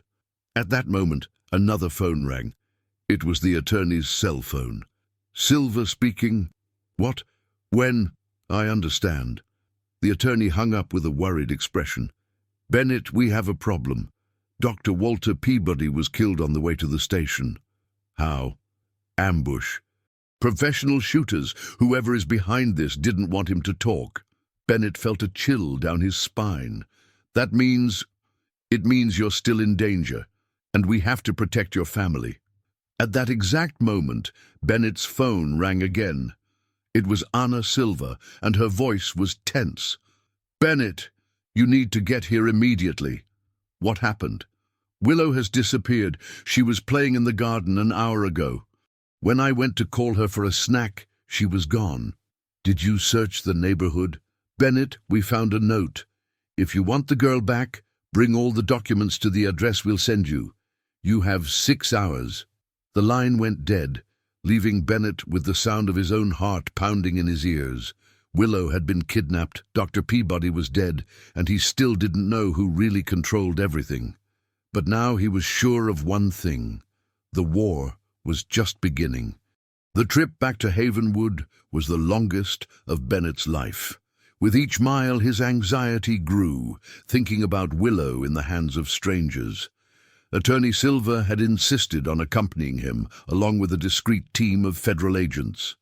"Bennett, you need to stay calm," said the attorney as they drove along the winding mountain road in West Virginia. "Whoever did this needs the girl alive to get what they want. But she must be terrified. She just lost her grandmother, now this. Willow is stronger than you imagine. Granny Agnes raised her to be brave." When they arrived at the Silver House, Anna was visibly shaken. Her eyes were red from crying, and she threw herself into her husband's arms as soon as he got out of the car. "Anthony, it was my fault. I let her play alone in the garden." "It wasn't your fault, honey. Whoever did this was planning it for a while." Silas waited for them in the living room, holding a piece of paper in his hands. "Bennett, a new message arrived." It was an address scribbled by hand.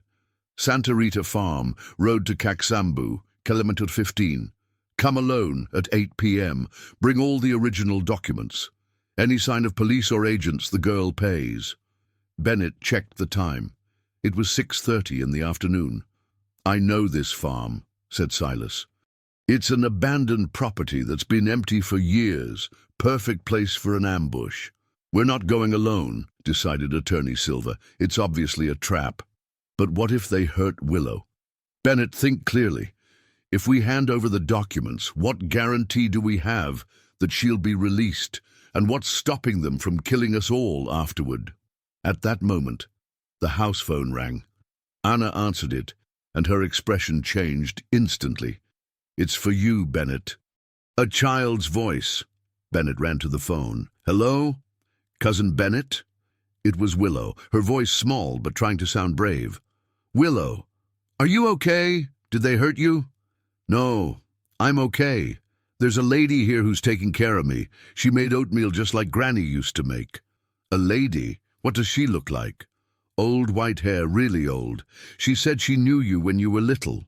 Bennett frowned. "Did she tell you her name?" "She said she's Great Aunt Hope, Granny Agnes's sister." The phone was taken from Willow's hands, and an elderly female voice took over. "Bennett, my boy. Who is this?" "I'm Hope Evans, Agnes's older sister, and I need to talk to you very much." "Did you kidnap Willow?" "I protected her, boy, from people who wanted to hurt her for real." Bennett looked at Attorney Silver, who gestured for him to continue the conversation. "What people?" "The same ones who killed Dr. Peabody this morning. The same ones who killed your parents 15 years ago." "Why should I trust you?" "Because I have evidence that Agnes wasn't able to gather before she left this world. Evidence about who is really behind all this." "What evidence?" "Come to the Santa Rita farm, but bring only Silas with you. The others can't come." "Why?" "Because one of them is working for the enemy." The line went dead, leaving Bennett with his heart racing. He repeated the conversation to the others, watching their reactions. "That doesn't make sense," said Anna. "Hope Evans died 5 years ago. I went to the funeral myself." "Are you sure?" asked Silas. "Absolutely. Agnes cried for a week." Bennett sat down heavily. "Then who is this woman?" Attorney Silver picked up his phone. "I'll check with our agents in Charleston, see if we can find out more details about Dr. Peabody's murder." As the attorney spoke on the phone, Silas approached Bennett. "Bennett, no matter who this woman is, she has Willow. We need to go." "Silas, it could be a trap." "It could be, but our girl is in there." Attorney Silver returned with a grim expression. "We have a bigger problem. Dr. Peabody was killed by professional shooters, but their bodies were found an hour later, also executed." "What does that mean?" "It means someone is cleaning up all the loose ends. And that person has the resources to hire and then eliminate professional killers." At that moment, Juninho ran into the house, clearly agitated. "Silas! Isabella was transferred from the hospital in Charleston." "Transferred where?" "No one knows. The doctor said it was ordered by a federal authority, but when my father checked, there's no official record of the transfer. Attorney Silva paled. Isabella has also been kidnapped. Anna covered her face with her hands. My God, what is happening? They're gathering all the children of the family, said Bennett, a terrible realization taking over him. Willow, Isabella, who else? Silas stood up abruptly. Bennett, I need to tell you something I've never told anyone. What? When I was a teenager, before Agnes took me in, I lived in an orphanage in Charleston for a while. There were other children there, children who were separated from their families in suspicious ways. What kind of suspicious? Rich families who lost their parents in convenient accidents. The children were divided between different orphanages and adoptive families, as if someone wanted to make sure they never found each other again. I think we're part of something much bigger, a conspiracy that's been going on for decades. The phone rang again. It was the same elderly voice. Bennett, you're wasting time. Come now, or you'll never see the girls again. Where is Isabella? With me. Both are safe, but not for long.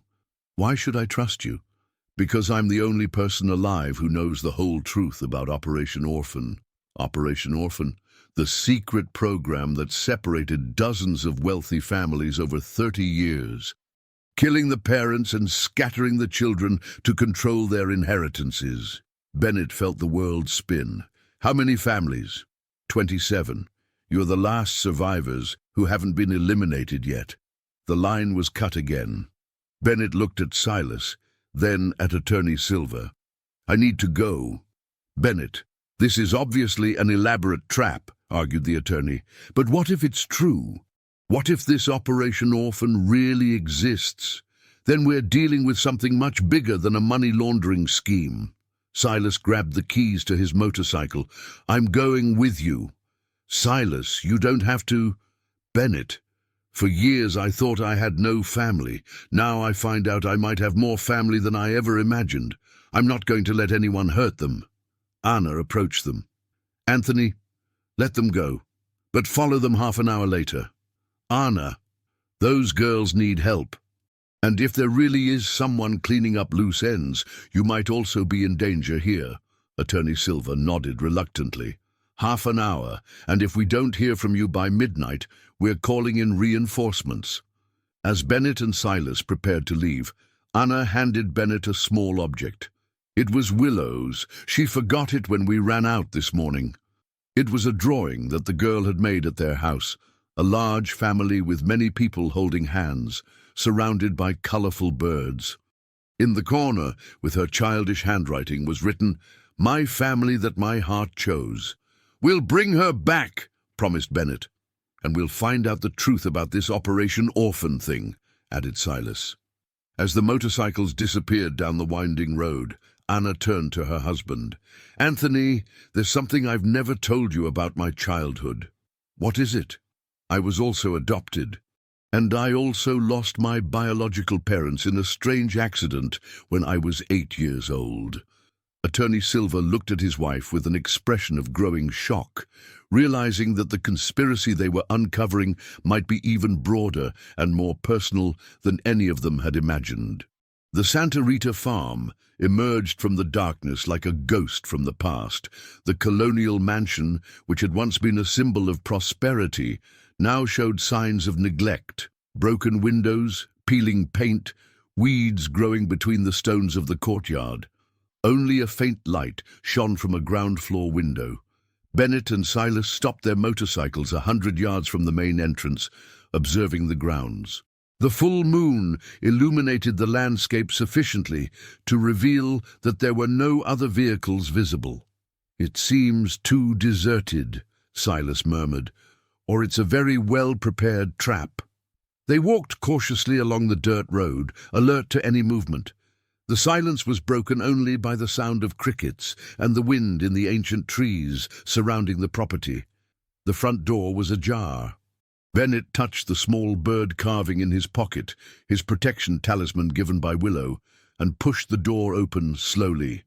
"Come in," said a female voice from within. "And close the door behind you." The interior of the house was lit by candles scattered throughout the main room. Antique furniture covered with sheets cast strange shadows on the walls.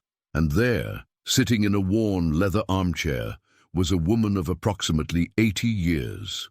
She was thin, with white hair tied in a bun, and wore a simple black dress, but her eyes had a vivacity that contrasted with her fragile appearance. "Where are the girls?" Bennett asked immediately. "Safe, sleeping in the back bedroom." The woman gestured to 2 chairs. "Sit down. We have a lot to talk about. First, we want to see Willow and Isabella." "Of course." The woman rose with the help of a cane and led them through a narrow corridor to a simple room. There were the 2 girls, sleeping side by side in an antique bed. Willow was holding a teddy bear, and Isabella, despite the paleness from her treatment, looked peaceful. Both were breathing calmly. "I gave them chamomile tea to help them sleep," the woman explained. "Nothing harmful, just to keep them calm during our conversation." Bennett approached the bed and gently touched Willow's face. The girl murmured something inaudible but didn't wake up. "Now let's talk," he said, turning to the woman. Back in the living room, she poured coffee from a thermos and settled into the armchair. "My name is Hope Evans Moreira. I'm not Agnes's sister. That was a necessary lie so that Willow would trust me." "Then who are you?" "I was a private investigator for 50 years. I retired 10 years ago, but Agnes contacted me months before she passed away.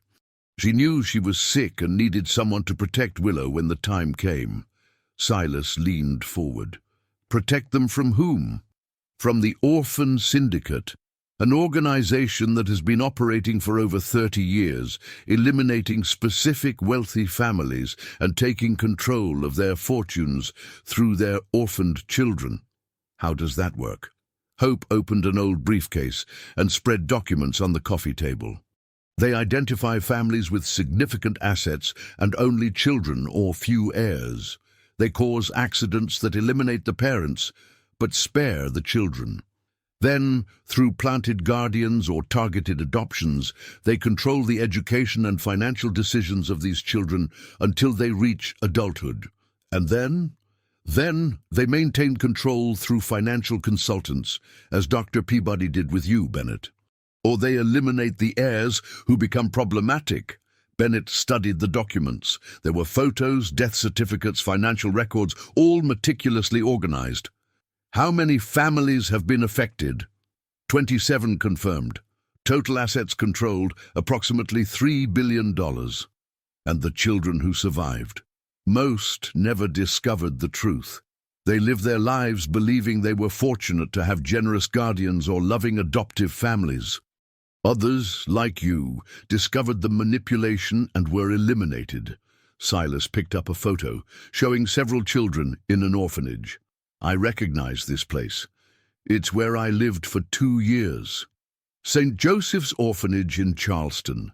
3 of the children in this photo were victims of the syndicate."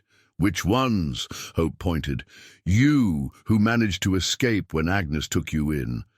Enna Silva, who was adopted by the Silva family without knowing that they were specifically chosen by the syndicate. And Lucas Beaumont." "Who is Lucas Beaumont?" "The doctor who took care of Agnes in the hospital, Dr. Harrison." Bennett felt his blood run cold. "Dr. Harrison is part of this." "Not exactly. He was manipulated like all of you. But recently, he started asking questions about the suspicious deaths he has seen in the hospital over the years. That's why you brought the girls here." Silas understood. "To protect them from him."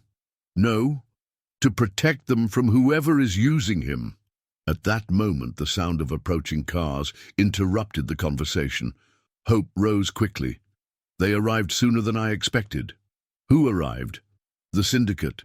They found out where we are." Bennett ran to the window and saw 3 black cars stopping in front of the house. Men in suits emerged from the vehicles, moving with military precision. "We have to get out of here," said Silas. "There's a back exit," said Hope, quickly extinguishing the candles. "But we'll only be able to save one of the girls." "What do you mean?" "They're going to surround the house. If we try to leave with both of them, they'll catch us." But if one of you creates a distraction in the front while the other leaves through the back with one girl, we're not abandoning any of them, Bennett said categorically. Then we'll all die. Authoritative voices shouted from outside. Come out with your hands up, the house is surrounded. Hope grabbed an old gun from a dresser drawer. Bennett, you're the most important to them. You need to survive to expose the syndicate. I'm not leaving Willow. And I'm not leaving Isabella, added Silas. The front door was kicked in violently. Armed men stormed into the room, their flashlights cutting through the darkness. Where are they? Shouted a voice that Bennett recognized. It was Dr. Harrison, but his voice was different, cold, authoritative. Dr. Beaumont, Bennett shouted from the darkness. I thought you were our ally. I'm sorry, Bennett, but some things are bigger than friendships. Why are you doing this? Because I found out that my whole life was a lie. My adoptive parents, my career, everything was orchestrated by the syndicate. But instead of fighting them, I decided to join them. Hope whispered to Bennett and Silas. There's a secret passage behind the fireplace. It leads directly to the girls' room. And you? I'll keep them busy here. You can't face all of them alone. My dear, I'm 80 years old and have terminal cancer. What can they do to me that life hasn't already done? The men were spreading through the house, searching every room. Bennett and Silas crawled through the passage behind the fireplace, emerging into the room where the girls were sleeping. Willow was starting to wake up, confused and frightened by the noises. Cousin Bennett, she murmured. I'm here, baby. You need to be very quiet. Silas picked up Isabella, who was still sleeping soundly. How are we going to get out of here? Bennett examined the room and saw a window that overlooked the back of the property. That way. But when he opened the window, he saw more men positioned in the yard. We're surrounded, he whispered. At that moment, gunshots echoed from the main room. Hope was fulfilling her promise to keep them busy.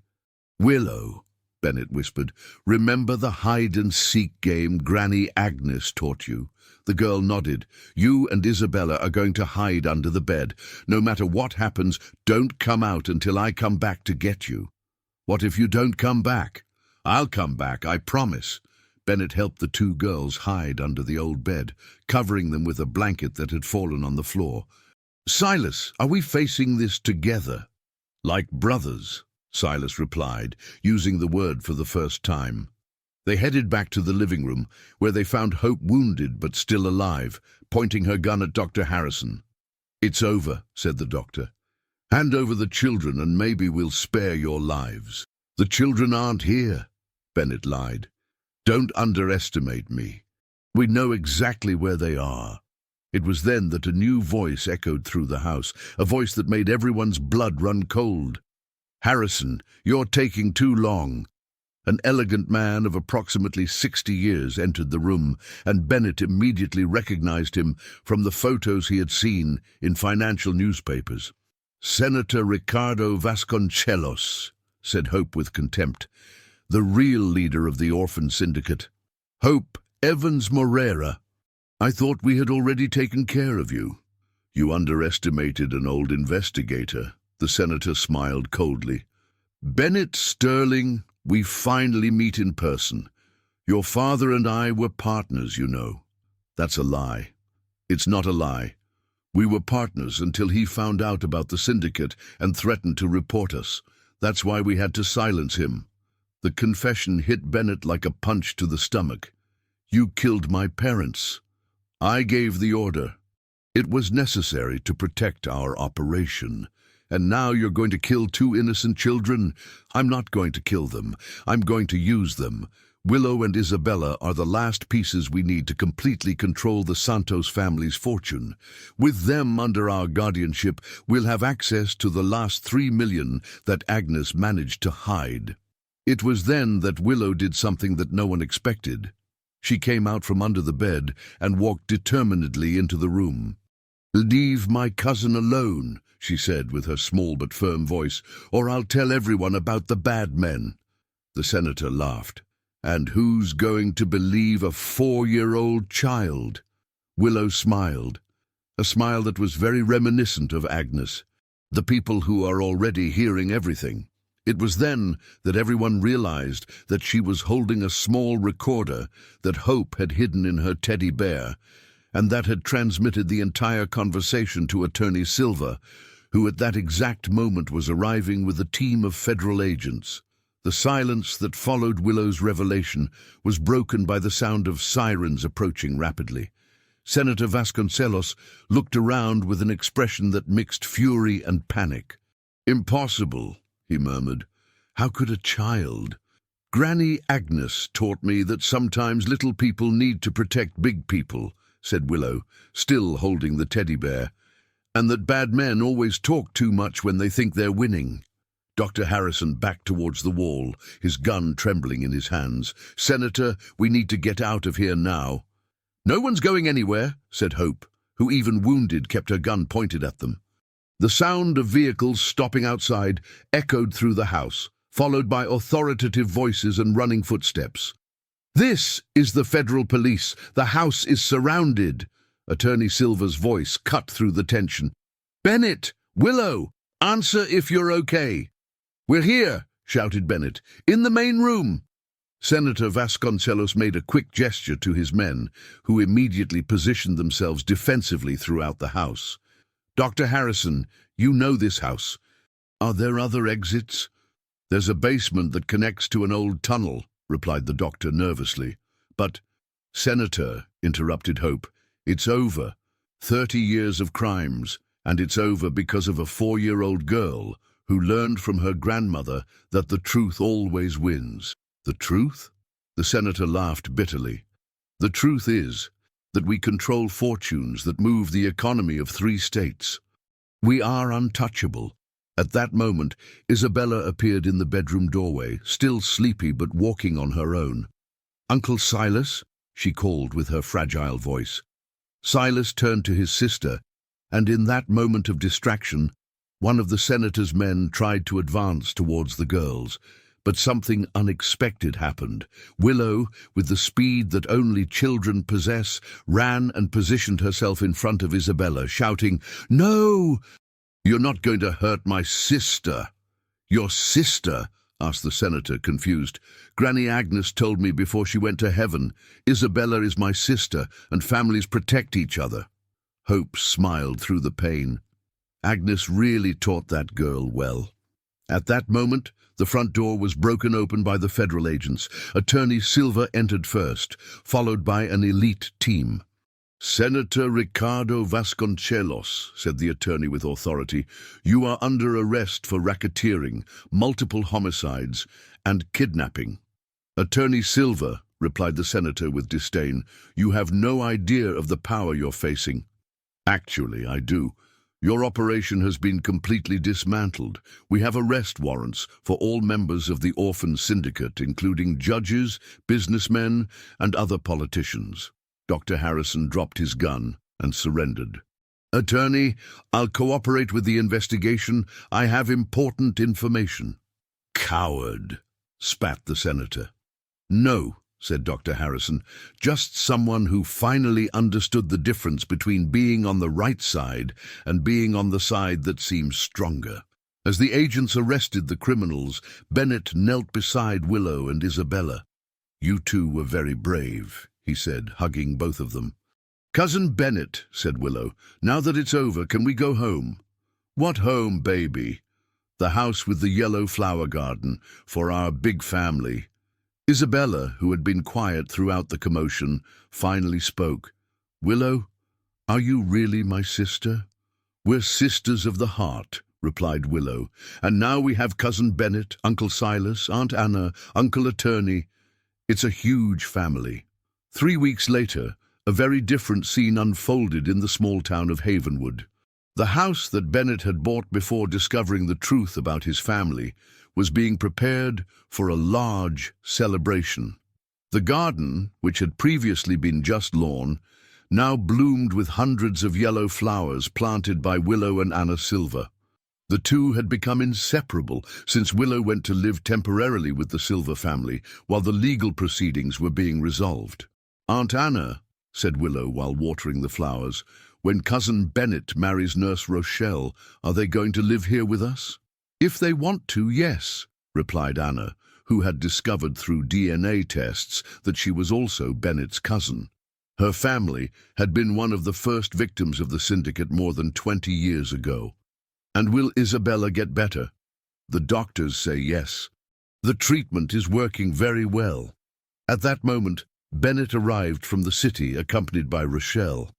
In recent days, the businessman had undergone a complete transformation.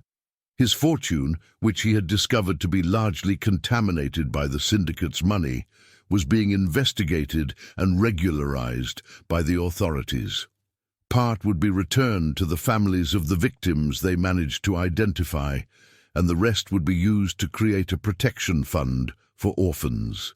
"How are my favorite girls doing?" he asked, hugging Willow. "We're planting more flowers. Rochelle, look how beautiful they've become." Rochelle knelt beside the flower bed. "They're beautiful. Your Granny Agnes would be proud." "She's watching from up there in heaven," said Willow with certainty. "Sometimes at night I see her in my dreams. She's always smiling." Silas arrived soon after, bringing Isabella and Juninho. The girl was visibly stronger, her hair starting to grow back after the treatment. "Willow!" shouted Isabella, running to hug her sister. "Isa, how are you feeling?" "Much better. The doctor said I can stop taking some of the medicine." The two girls ran to play on the swing that Bennett had installed under the large tree in the backyard. "Bennett," said Silas, "the final DNA test results are in. And we're all related. You, me, Anna, Dr. Harrison, who is now fully cooperating with the investigation, all descendants of the same family that was systematically attacked by the syndicate over 3 generations. Attorney Silva arrived for the dinner they had planned, bringing good news. Senator Vasconcelos and 17 other people have been formally indicted, he announced. The operation has been completely dismantled. "What about the other victims of the syndicate?" asked Rochelle. "We're contacting everyone we can identify. Many didn't even know they had been manipulated. Some, like you, will recover their legitimate assets." Hope, who had recovered from her injuries and had chosen to spend her last months in the company of the family she had helped reunite, was sitting on the porch watching the children play. "Hope," said Bennett, sitting next to her, "how can I thank you for everything you've done?" "You don't need to thank me, my dear. Agnes asked me to protect Willow, but I discovered that she didn't need protection. She needed family, and you found each other. Even if we were manipulated into it? The best things in life sometimes start from the worst circumstances. The syndicate tried to use you, but true love was stronger than any manipulation." That night, during dinner at the large table that Bennett had bought especially to accommodate the whole family, Willow asked to make a toast. "I want to thank everyone," she said, raising her small glass of juice, "for having learned that family isn't just who you're born with. It's who you choose to be with. And for having learned," added Isabella, "that sometimes bad things happen so that good things can come." "Those were Granny Agnes's words," Anna observed. "Granny was very wise," said Willow. "She knew that one day we would be a big, happy family." Silas raised his glass. "To the family that the heart chooses." "To the family that the heart chooses," everyone repeated. Later, when the children were already asleep and the adults were talking on the porch under the starry West Virginia sky, Bennett reflected on the incredible journey he had lived. In a few months, he had lost his innocence about his past, but gained a true family. He had discovered that his fortune had been built on lies, but found much greater riches in love and mutual protection. "Rochelle," he said, taking the nurse's hand, "I have a question I want to ask you." "What?" "Will you marry me and help raise 2 extraordinary girls in a small town in West Virginia?" "It's the easiest proposal to accept in my life," she replied, tears of happiness in her eyes. That night, as the family slept in the house with yellow flowers, a gentle breeze swayed the curtains of the girls' room. Willow, in her dreams, saw Granny Agnes smiling and waving from a celestial garden full of colourful birds. "Thank you, Granny," she whispered in her sleep, "for teaching me that the best families are the ones we choose with our hearts." And somewhere between dreams and reality, Agnes whispered back, "Take good care of them, my little flower. You deserve all the happiness in the world." A year later, on a sunny spring morning, Havenwood awoke to a special day. It was the first anniversary of Agnes McTavish's passing, and also the day of Bennett and Rochelle's wedding. The church that had once housed the documents that exposed the orphan syndicate was now decorated with yellow flowers picked from the garden that Willow and Anna had cultivated. The entire small town had been invited to the celebration. After all, the story of the family that reunited had touched the hearts of all the residents. Willow, now 5 years old and visibly stronger and happier, adjusted her yellow flower girl dress, while Isabella, completely cured and with her hair grown back, arranged the flowers in the small bouquet she would carry. "Willow," said Anna, helping to comb the girl's hair, "are you sure you want to read Granny Agnes's letter during the ceremony?" "Yes, Aunt Anna. Granny wrote it especially for Cousin Bennett's wedding. She knew this day would come." The letter had been found a week earlier, hidden inside one of Agnes's cookbooks, with clear instructions to be opened only on Bennett's wedding day. Father Callahan had given it to Willow, saying that Agnes had left specific instructions for the girl to read it.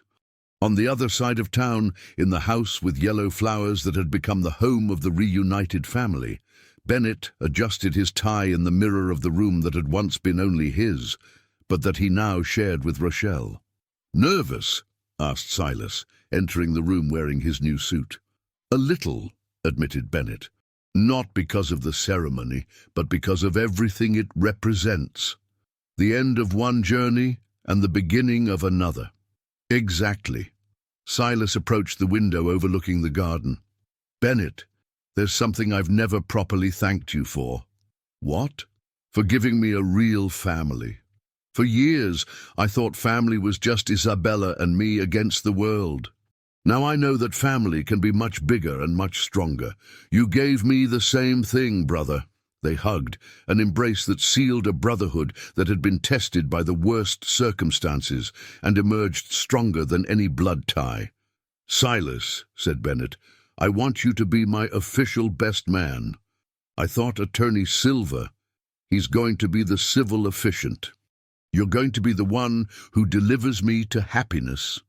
At the Silver House, which also served as a temporary home for Hope in her last months of life, the investigator watched through the window the preparations for the party that spread through Harmony Square.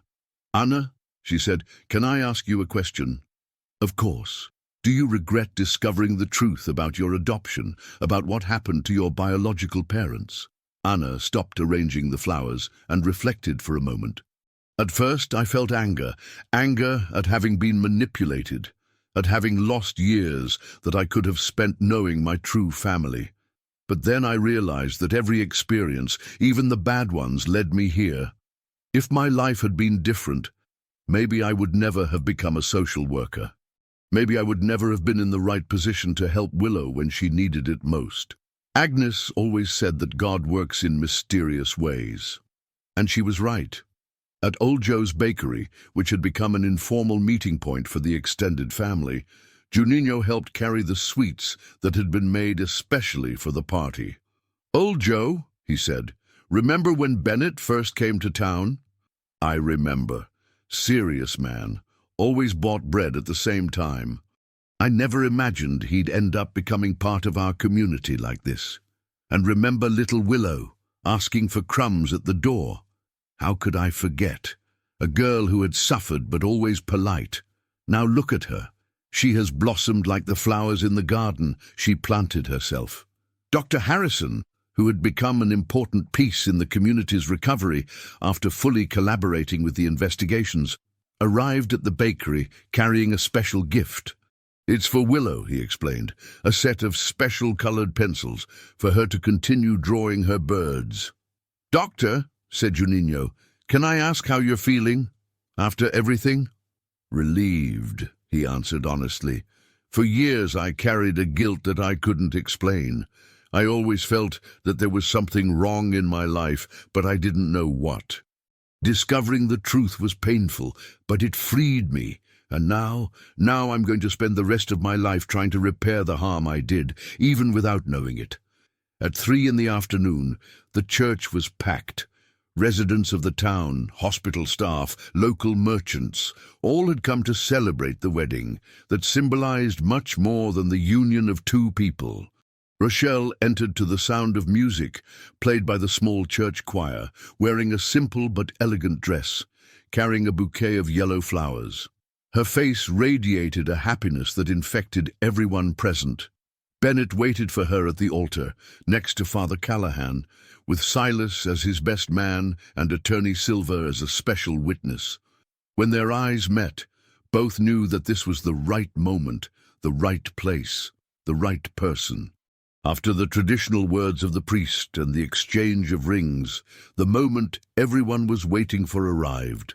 Willow rose from her place in the front row and walked to the altar, carrying Agnes's letter. "Granny Agnes wrote this for you," she said with her clear voice, "before she went to heaven."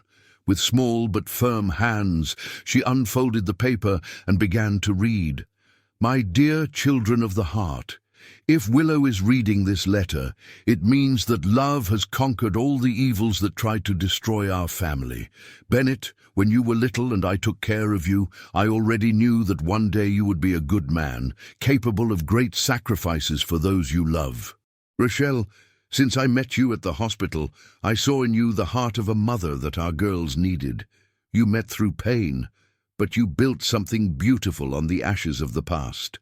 Willow paused, looking at the couple before continuing. "I want you to know that every choice I made, every secret I kept, was to protect what matters most, the love that unites true families. Willow and Isabella, my precious girls, you are proof that even the most beautiful flowers can be born in the most difficult soil. Silas, my rebellious boy who became a protector, thank you for never giving up on doing good. Anna and Anthony, thank you for opening your lives to welcome those who needed it." Tears streamed down the faces of all those present as Willow continued, "And to all of you who are listening to this, always remember that family is not an accident of birth, it's a choice of the heart. Take care of each other, protect the little ones, be kind to the lost. Life is too short to hold grudges and too long to live without love." Willow folded the letter carefully and handed it to Bennett. "Granny said that now you're going to take care of all of us," she said, "and that one day, when I grow up, I'm going to take care of other children who need a family." "And you will," promised Bennett, kneeling to be at her height. "You're going to be the best child caregiver in the whole world, just like Granny was. Just like Granny was." The ceremony concluded with emotional applause from the entire congregation. When Bennett and Rochelle kissed, sealing their union, Isabella threw yellow flower petals over them, while Willow shouted with joy. The party that followed in Harmony Square lasted until late at night. Tables were set up under the ancient trees, music played until the sun went down, and stories were told about the incredible journey that had led that family to find each other. During the party, Hope approached Bennett and Rochelle. "I have a special gift for you," she said, handing over a sealed envelope. "What is it?" "The addresses of 5 other families who were victims of the syndicate and still don't know it. With Dr. Peabody and the senator in jail, you can help them discover the truth and reunite like you reunited." Bennett looked at Rochelle, who nodded immediately. "We're going to form a foundation," he decided, "to help families separated by criminals to reunite. And it will be called the Agnes McTavish Foundation," added Rochelle. "Granny would like that," said Willow, who had overheard the conversation. When night arrived and the stars shone over Havenwood, the family gathered on the porch of the house with yellow flowers. Bennett and Rochelle, now officially married, sat side by side, watching Willow and Isabella play in the garden illuminated by the party lights. "Rochelle," said Bennett, Can you believe that a year ago I was a lonely man who thought family was a thing of the past? And I was a nurse who thought she would never be a mother, she replied. Now we have 2 extraordinary daughters and a family that seems to have come out of a dream. Silas approached them carrying a hot drink. Bennett, remember the day we met? How could I forget? You were trying to extort me in the square, and a brave girl threw herself between us to protect us. The best thing that ever happened in my life. Willow, hearing the conversation, ran into Bennett's arms. Cousin Bennett, she said, now that you've married Rochelle, can I call you Dad? Of course you can, baby. And Rochelle Mom? If she wants to. I want to very much, said Rochelle, hugging the girl. And me? Asked Isabella, approaching the group. You're our daughter too, said Bennett and Rochelle in unison. That night, as the family prepared to sleep in the house that had become home to everyone, Willow asked to speak alone with Bennett before sleeping. Dad Bennett, she said, using the new name for the first time. Granny Agnes appeared in my dream yesterday. She appeared. She said she's very happy because we managed to find our family. And she said one more thing. What was it? That there are other lost children waiting to be found, and that one day when I grow up, I'm going to help them too. And you want that? Yes, I do. I want all children to have a family like ours. Bennett hugged the girl who had changed his life forever. Then we're going to do that together, okay? Our whole family is going to help other families find each other. Promise? I promise. That night, as Havenwood slept peacefully under the starry sky of West Virginia, the family that fate had scattered to the winds and love had reunited again, rested in peace. In their dreams, Willow flew with colorful birds over endless gardens of yellow flowers, where all the children of the world had families who loved them, and where Agnes McTavish smiled eternally, knowing that her mission had been accomplished. The girl who once suffered alone now slept surrounded by all the love in the world, proof that even the saddest stories can give birth to the happiest endings when the heart decides that it's worth fighting for the family we choose to love. And so, in the small historic town of Havenwood, a new legend was born. The legend of the family that found each other through pain and built its happiness on the unconditional love that transforms orphans into children, strangers into siblings, and houses into homes where yellow flowers bloom forever.